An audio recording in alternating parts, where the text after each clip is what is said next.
Thanks for joining us for Understanding Real Estate with Realtor Becky Cobb of West Cobb Alliance, part of the ReeceNichols Real Estate Group in Neosho. Good morning, Becky. Glad to have you back. And what would you like to let everybody know about this time? Well, I'm going to remind you about Facebook and hackers again. They're out there. They're real. AI-generated photos are a real thing, and they're presenting false messages. You think you see something such as, over a month ago, I was hacked, and they got a hold and control of my Facebook page. I have fought the thing and been trying to get control of it again. I have very good tech guys trying to help me do that. But the situation is they fooled a lot of people. And that makes me sad, and I'm sorry to hear that. I wish there was something I could do to be of more assistance, but I do want to warn people, when prices seem too good to be true, they are too good to be true. And when a hacker gets a hold of somebody's Facebook page, they also have control of their messenger and anything else that's associated with Facebook. So use two-factor authentication for sure. Make sure your stuff is secure. And please, folks, when you see those type of messages, I'm not the only person that's had that same hack. But please, do not send money. Don't do it. It's a lie. And I just want to warn people, watch out. Well, Becky, we've been talking a lot about the scammers who are out there, and what do you want to make sure that people know today? Well, we're going to talk about rental fraud, and this is something that I've intercepted a few times, and probably, again, most of the realtors in the area have seen this happen. What happens is, we list a property, we advertise it on our multi-list service. It goes out to Zillow and Realtor.com, and it's on Facebook, and it's all, it's advertised. It's well advertised. Well, a scammer gets a hold of that listing, and suddenly they turn it into a rental property. And then they maybe advertise it on Facebook Marketplace or Craigslist or something of that nature. And they will tell people that, if you want to rent this property, great, send me the deposit. And people will send them deposit. They've never been inside the property. They've probably been told, I can't get over there to show you the property right now, but I can hold it for you if you'll just send me this deposit or something of that nature. Guys, that's a scam. Again, it's always good. And I've had a few people call me and say, I saw this property, but it looks like it's something you have listed. And that's exactly right. They've taken a real estate agent's listing, tried to advertise it as something that is for rent. It's not for rent. And if you send them money, you're not going to see that money ever again, and you're not going to have a house to live in.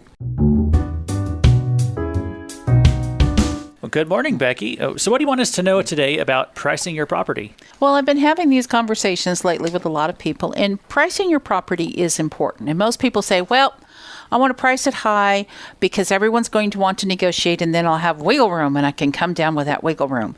Well, that's not necessarily the best strategy. One of the things is, if you price it high, then thinking, well, I can negotiate. But if you go too high, you're going to miss out on the buyer, the perfect buyer. Because let's say you say, okay, you told me, Madam Agent, my property is worth $350,000, but I'm going to list it at $399,000. Well, there's somebody in there who's told their agent, I can't go over $350. Don't show me anything over $350. You're sitting at $399. You'll take $350. Your buyer's never going to see your house. So that is one of the biggest critical mistakes people will take. Nationally, it says about 4 out of every 10 sellers actually get their full asking price. We've had really good luck. I mean, our stats show about 97% if we price it right. So I think that's the biggest thing is listen to your agent and price it right. Don't think you got to add 10 or 20% or whatever percentage you're adding on top. That's too much of a negotiating gap. Good morning, Becky. Welcome, everybody, to Understanding Real Estate. And Becky, today, what happens whenever your home is priced higher than buyers would expect? Well, in this market, they may not negotiate with you. They may just move on. Let's just say, next, let's look at something else. Buyers notice price first. And if your home doesn't line up with similar options in your area, it may not even get a showing. So if you've priced it too high and they can get something else at, say, $300,000 and it's got more amenities and yours doesn't have that many amenities because really you should be priced at $275,000, you're going to lose that buyer. A high price gets less interest from buyers. Less interest means fewer offers, and fewer offers usually means more time on the market. More time on the market generally means you're going to have to bring the price down, possibly below what your realtor probably told you it was actually worth. So listen to your realtor and don't go too high. Good morning, Becky. So for today, how does a listing price on your property affect days on the market?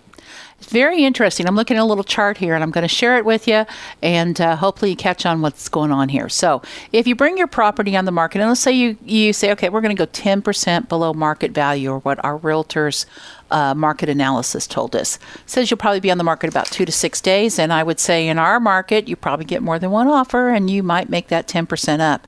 If you go 6% below market value, you'll be on the market 2 to 7 days, and 2%, probably 2 to 9 days. That's pretty nice. List it right at market value, probably on the market 1 to 14 days. So under contract, probably at the end of 2 weeks.